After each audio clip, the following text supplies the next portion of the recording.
The legendary Swiss author Erich von Däniken has died at the age of 90. Author of 49 books on the subject of paleocontact. That's the theory that our ancestors had contact with other civilizations in the deep past. He is the grandfather of that whole genre and a person to whom I am enormously indebted. The author of the blockbusting Chariots of the Gods and its 48 sequels began his journey into the world of paleocontact very early on. At high school, he was in a Swiss Roman Catholic Jesuit-run high school, a school with superb academic credentials where all the educators were PhDs in anthropology or astrophysics or ancient languages or Assyriology, and they gave Erich a wonderful education in the Bible, in its translation and hermeneutics and sources.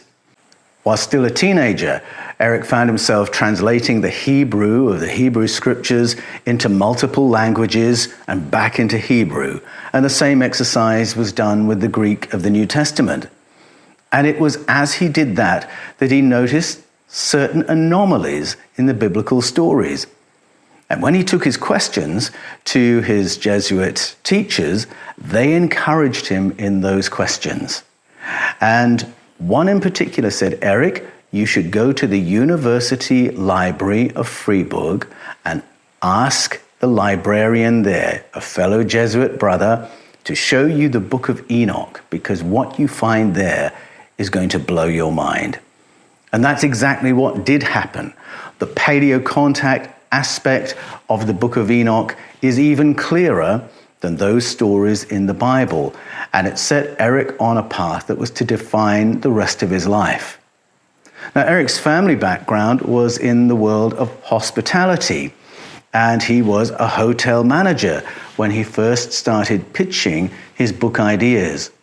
He was first published in 1964 at the age of 29 in Der Nordwesten, a German-language newspaper published in Canada. In that article, he put forward what was to be the thesis to which he would write for the rest of his life. That thesis became a book which he titled Memories of the Future, but which his publisher renamed Chariots of the Gods. Published in 1966, it went on to become an international bestseller and is still in print to this day. I first read that book when I was 11 years old. My mum and dad had a copy on the coffee table in our living room, and they encouraged me to read it. It was, in fact, something that was talked about and gossiped about at that time. Kids at school, people at work, friends having a beer together would be talking about the ideas of paleocontact because of the work of Erich von Däniken. And what took Chariots of Gods to new heights was his movie, Chariots of the Gods, and it was that which really brought him to world attention. Now, life was not all smooth sailing for Erich, and there was some turbulence in his life. At that time, in 1968, just 2 years after the blockbuster Chariots of the Gods was published, and after a period of difficulty, he made a decision that his future was not in business, was not in hospitality, but was in showing the world evidences of paleocontact left behind by ancient cultures, in artifacts, in archaeological sites, in their symbols, and in the stories that they left behind. And he devoted himself to traveling the world, actually doing the footwork to bring all this information to the public. Nobody broke the taboo about paleocontact like Erich von Däniken did. He is the grandfather of this whole genre, and there would be no paleocontact genre without the work that Erich did back in the day. For my part, I can say that without the work of Erich von Däniken, there would be no Eden series, there would be no Fifth Kind, there would be no Ancient Knowledge Academy. I am absolutely in Erich's debt.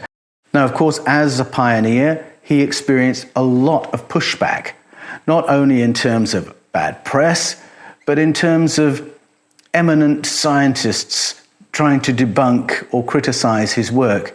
And I remember hearing Carl Sagan doing exactly that on the TV one day. Now, I loved Carl Sagan, and his series Cosmos absolutely had me hooked. He had a wonderful way of communicating the sense of awe that should be inspired by the scale of the universe. But I remember Carl Sagan saying one day that Erich von Däniken's idea that life from elsewhere in the galaxy could have come to our planet and hybridized with the life forms here, he said it's more likely that you and I could mate with a petunia, and made a huge joke of it.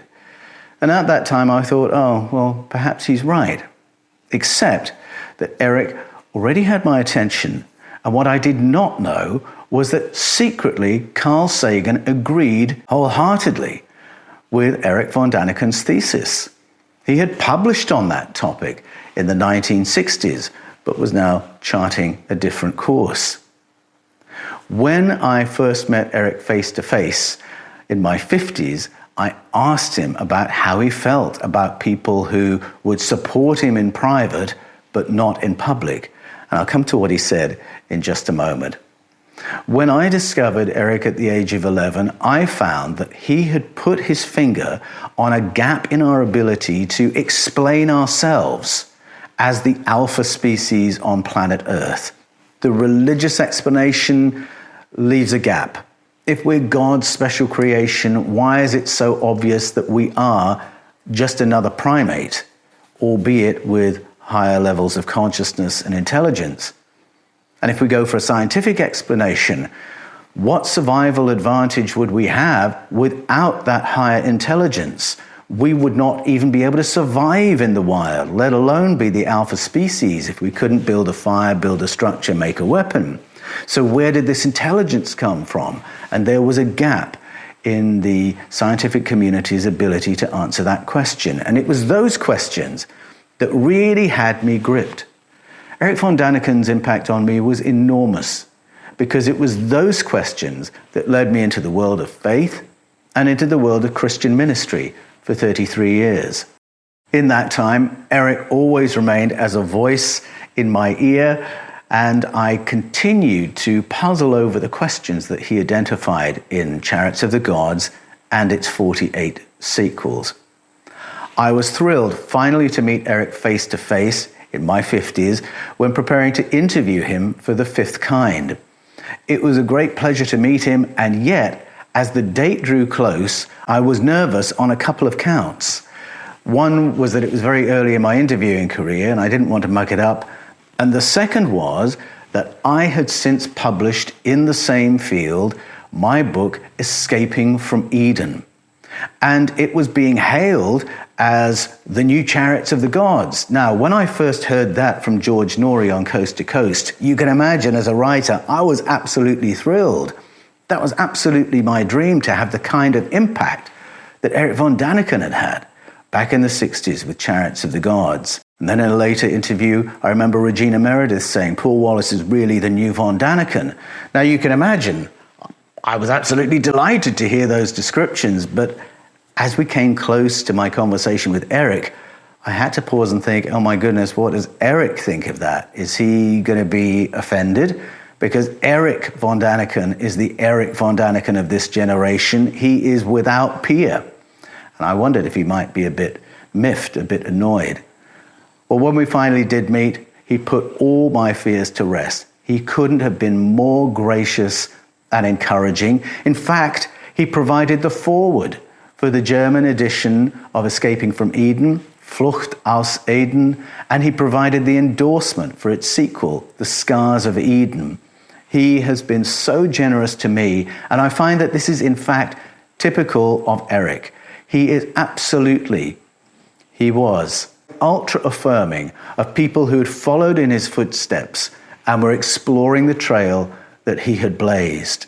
He was never proprietorial about this genre or this field. He wanted the information to get out there, and he had no problem in championing other writers doing the same thing. Of course, Erich and I had a couple of things in common. Our first love of languages, and then our way into paleocontact through theology and Bible translations. So we found that we had a lot to talk about and a lot of notes to compare. It was a delight for me to get to know Eric through The Fifth Kind, through being interviewed for his channel, interviewed together on other channels, and I always found him to be very friendly, warm, encouraging, affirming, and not the high ego person that one might have imagined him to be, especially given the amount of flack that he had had through the years. And so I asked Eric, how do you feel about those academics who will support you in private but won't support you in public? And I was thinking about Carl Sagan and others when I asked him that question. Did it bother him? And he said, no, absolutely not.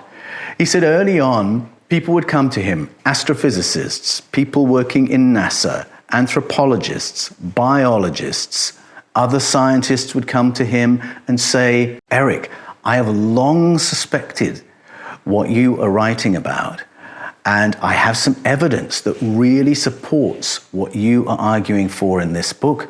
And Eric would say, oh, that's wonderful. I'll credit you. I'll quote you. Oh, no, please don't do that. Have the information. Don't quote me. Don't mention my name. I have my career to consider. I have my reputation. And Eric said that didn't bother him at all, and he would never break that trust, because he said, if I did, I would stop this flow of information. He said, by being willing to be the writer supported in that way, I've gained so much information that I would not have gained otherwise. And he explained to me that this is the role of the writer. And more than anything, this is what I took away from Eric.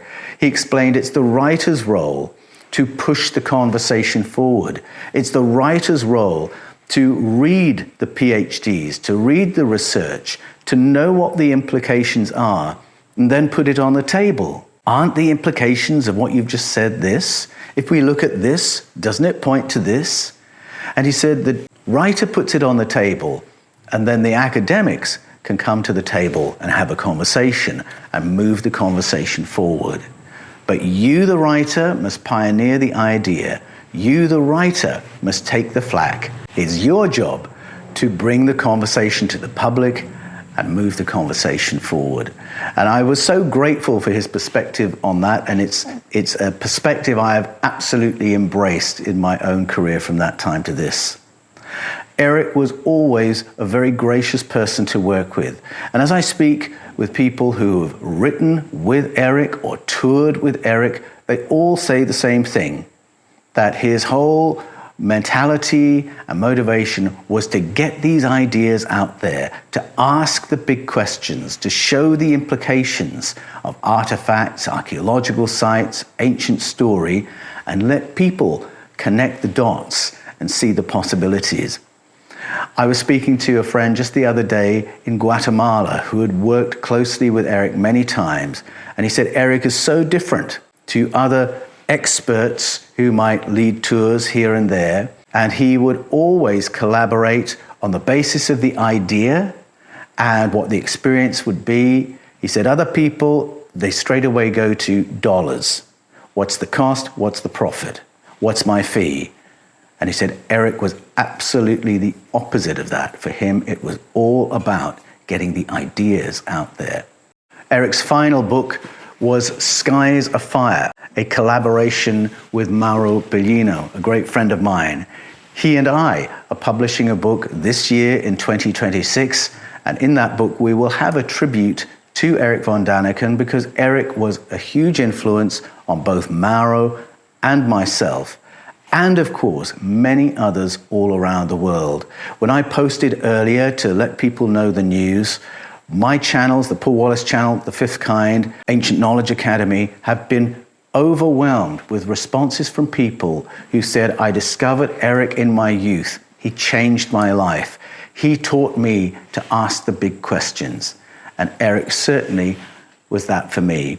He encouraged me as an 11-year-old. He encouraged me in my 50s. He blazed a trail that has redefined my own life and career. And I'm very thankful that having lived with Eric as a voice in my head for 4 decades. I got to meet him face to face and work with him personally. I want to pay a personal tribute to Erich von Däniken for the impact he's had on the world. And though there are plenty of naysayers who are happy to point to any mistakes he makes in his book, Erich absolutely rolled with that. He said, I have to keep writing because I need to correct all my mistakes, which is something I've learned to say for myself.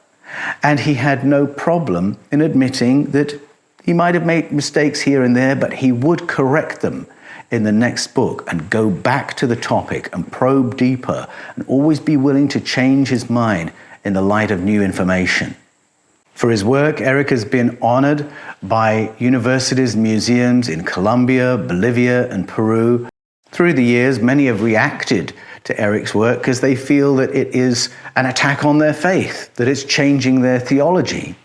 But Erich was always very clear. He believed in God, but he wouldn't use the word God for anything that was less than the source of the cosmos, anything that was less than that in which we all live and move and have our being, to use the Apostle Paul's phrase. And he was very clear that God was not a being who needed ancient technology to move around. God was a transcendent idea for Erich, and one he took seriously. He remained a praying person all through his life. And I shared Erich's delight and surprise and amusement when, at the age of 85, he received a beautiful card from Pope Francis honoring Erich for his work and his contribution to humanity. I, as a person of faith, am not offended by Erich's work. It has illuminated my own understanding of the Bible and of ancestral story all around the world. So, Erich, I want to say thank you for lasting the course. Thank you for making that decision to become a writer back in the 1960s and to make that your career. I want to say thank you for the 49 books you've put into the world and the countless people you've influenced through leading tours, through doing interviews and other media work. You have given courage to us. And there is a whole generation of people working in this field today because you broke the taboo and you took the flak. You are the grandfather of paleocontact, and we are enormously grateful to you for teaching us to ask bigger questions and to have a sense of where to go if we're looking for answers. Erich, you've changed my life. I'm personally enormously thankful to you, and I send you my love, and to your family, and to your friends, and to the millions around the world who are grieving your passing today. Yet we are so grateful to have shared the world with you and been enriched by your amazing contribution. So bravo, Erich, Wale, and for my part, I want to say, I'll see you on the other side.